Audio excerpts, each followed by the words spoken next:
Assalamualaikum warahmatullahi wabarakatuh. Pemirsa yang dirahmati Allah, selamat berjumpa kembali di channel ini. Berikut ini adalah kisah seorang budak yang doanya selalu dikabulkan Allah secepat kilat. Kisah ini datang dari seorang tokoh pada masa generasi tabi'in, Abdullah bin Al-Mubarak. Salah satu kebiasaan yang kerap dilakukan oleh sosok yang dikenal alim dan ahli ibadah itu adalah menetap beberapa hari di Mekah setelah melaksanakan ibadah haji ataupun umroh. Suatu ketika, dalam lawatannya ke Mekah, kota suci umat Islam itu tengah dilanda paceklik. Hujan yang tak kunjung turun, memicu gagal panen. Melihat kondisi seperti itu, pemuka agama dan masyarakat berbondong-bondong menuju lapangan untuk melaksanakan sholat istisqa. Abdullah bin Al-Mubarak pun tak ketinggalan turut serta dalam sholat tersebut. Namun, setelah selesai sholat dan memanjatkan doa kepada Allah, tidak ada sama sekali tanda hujan akan turun. Sampai menjelang malam pun, kondisi awan tidaklah berubah. Akhirnya, keesokan harinya penduduk Mekah kembali melaksanakan salat istisqa, namun tetap nihil. Tidak ada pertanda hujan turun. Bahkan hingga salat istisqa kali ketiga dilaksanakan, hujan tak kunjung turun juga. Timbul niat dari Ibnu Al-Mubarak untuk sholat minta hujan sendiri di tempat yang sunyi. Tempat sunyi memisahkan diri dari orang-orang untuk berdoa kepada Allah Subhanahu wa Ta'ala. Tentunya sebuah goa tujuannya. Mudah-mudahan Allah melimpahkan rahmatnya dan mengabulkan doaku sehingga hujan bisa turun, katanya dalam hati. Ia pun berjalan pelan-pelan saat orang masih berada pada tempat duduknya, di tengah-tengah lapang sambil memanjatkan doa-doa. Tempat yang ia tuju adalah perbukitan yang masih di sekitar Mekah.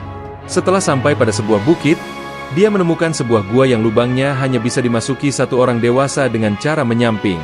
Abdullah bin Al-Mubarak mengintip sedikit untuk mengetahui apakah di dalam bisa digunakan untuk salat. Namun setelah mengetahui ruang di dalam gua lapang, akhirnya beliau memutuskan untuk masuk dan salat istisqa. Namun baru saja Abdullah bin Al-Mubarak masuk, tiba-tiba pemuda berkulit hitam masuk ke dalam gua. Dari pakaian dan penampilannya, memang pemuda ini seperti seorang budak.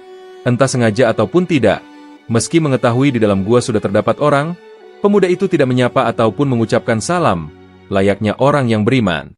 Sang pemuda malah cuek dan langsung menunaikan salat 2 rakaat. Setelah mengucapkan salam, ia meletakkan kepalanya di tanah dan berdoa, "Ya Allah, sesungguhnya mereka itu adalah hamba-hambamu. Mereka telah melaksanakan salat istisqa selama 3 hari, tetapi engkau belum berkenan juga menurunkan hujan. Maka demi keagungan dan kemuliaan-Mu, aku tidak akan mengangkat kepalaku hingga engkau menurunkan hujan kepada kami." Beberapa waktu lamanya ia dalam keadaan seperti itu. Tiba-tiba datang awan hitam bergulung-gulung, kemudian hujan turun dengan derasnya. Lelaki itu segera mengangkat kepalanya dan keluar gua, berjalan menembus hujan tanpa berkata apa-apa. Ibnu Al-Mubarak tertegun melihat pemandangan itu, dan segera setelah tersadar, ia berjalan mengikuti lelaki hitam itu menembus hujan.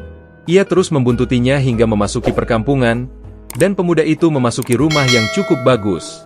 Ia duduk diam di depan rumah itu beberapa waktu lamanya, sampai seseorang keluar. Abdullah bin Al-Mubarak berkata, "Rumah siapakah ini?" Lelaki itu berkata, "Rumah Tuan Fulan ben Fulan. Bisakah saya membeli budak dari dirinya?" Kata Abdullah lagi. Lelaki itu berkata, "Bisa dan silahkan masuk." Sang pemilik rumah menemui Abdullah bin Al-Mubarak sambil membawa seorang budak yang bagus wajahnya dan tampak cekatan. Tetapi ia berkata, "Aku tidak menginginkan orang ini.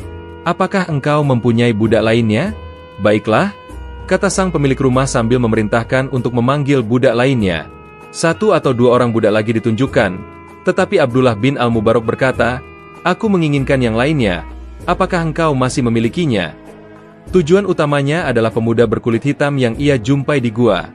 Orang itu berkata, "Saya memang masih memiliki 1 orang lagi budak, tetapi ia sangat tidak pantas bagi tuan," katanya.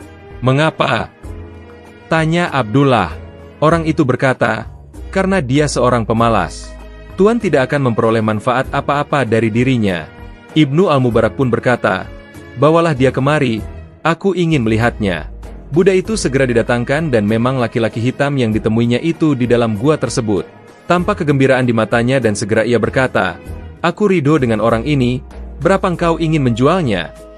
Orang itu pun berkata, "Saya dahulu membelinya 20 dinar, tetapi sekarang tidak laku walau hanya 10 dinar. Saya akan membelinya seharga 10 dinar darimu, kata Abdullah bin Al-Mubarak yang langsung mengeluarkan uang 10 dinar dan memberikannya kepada orang itu. Abdullah bin Al-Mubarak membawa budak hitam itu ke tempat tinggalnya. Budak hitam yang selama itu hanya diam saja, tiba-tiba berkata, "Wahai Abdullah bin Al-Mubarak, mengapa engkau memilih aku? Aku tidak akan mengabdi dan melayani dirimu." Abdullah bin Al-Mubarak terkejut karena budak itu mengetahui dan menyebut namanya. Padahal ia belum pernah memperkenalkan diri, termasuk kepada pemilik sebelumnya. Namun, justru hal itu memperkuat dugaannya sebelumnya.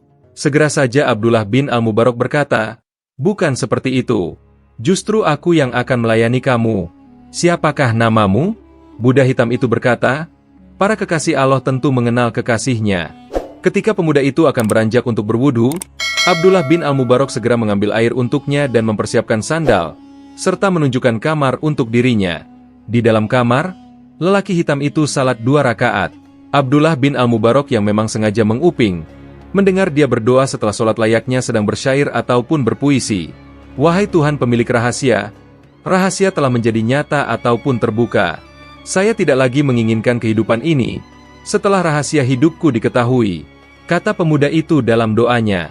Dan selang beberapa lama, Abdullah bin Al-Mubarak tidak lagi mendengar suara ataupun gerakan apapun. Maka ia masuk ke dalam kamar dan mendapati sang pemuda telah meninggal dunia. Ia segera mengurus jenazahnya dengan penuh hormat, hingga memakamkannya. Hanya sedikit orang yang membantu dan mengiringi jenazahnya. Namun bagi Abdullah bin Al-Mubarak, kondisi tersebut justru dianggap sebuah penghormatan, karena ia sendiri yang akhirnya banyak berperan dalam mengurus jenazah kekasih Allah Subhanahu wa Ta'ala tersebut. Dan berikut ini adalah satu kisah lagi, tentang Sa'ad bin Abi Waqqas yang doanya selalu terkabul. Sa'ad bin Abi Waqqas termasuk salah satu sahabat yang diberi umur panjang. Beliau hidup di era Khalifah Ar-Rasyid dan menjadi sahabat terakhir dari kalangan muhajirin yang meninggal dunia. Selama hidupnya Sa'ad selalu terijabah setiap kali berdoa. Dikisahkan, di era Khalifah Umar bin Khattab, Sa'ad bin Abi Waqqas diamanahi jabatan sebagai pemimpin wilayah Kufah. Namun suatu hari terdapat penduduk Kufah yang mengeluhkan Sa'ad dan menyebutkan keburukannya. Umar tentu tak langsung percaya. Ia mengutus utusan untuk pergi ke Kufah dan menyelidiki tentang kepemimpinan Sa'ad bin Abi Waqqas. Dan benar saja, sang utusan selalu mendapati orang-orang menyebut kebaikannya. Setiap kali tiba di masjid utusan tersebut mampir, kemudian bertanya kepada penduduk Kufah tentang Sa'ad bin Abi Waqqas.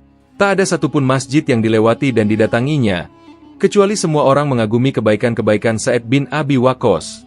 Hingga kemudian, si utusan tiba di sebuah masjid milik Bani Abbas.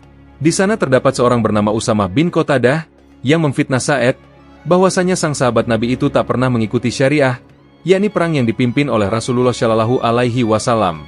Usamah juga menuduh bahwasanya Sa'ad tak pernah adil dalam pembagian dan menetapkan hukum dengan batil. Sampailah kabar fitnah Usamah itu ke telinga Sa'ad bin Abi Waqqas. Ia pun kemudian berkata, "Demi Allah, aku benar-benar berdoa untuk 3 hal.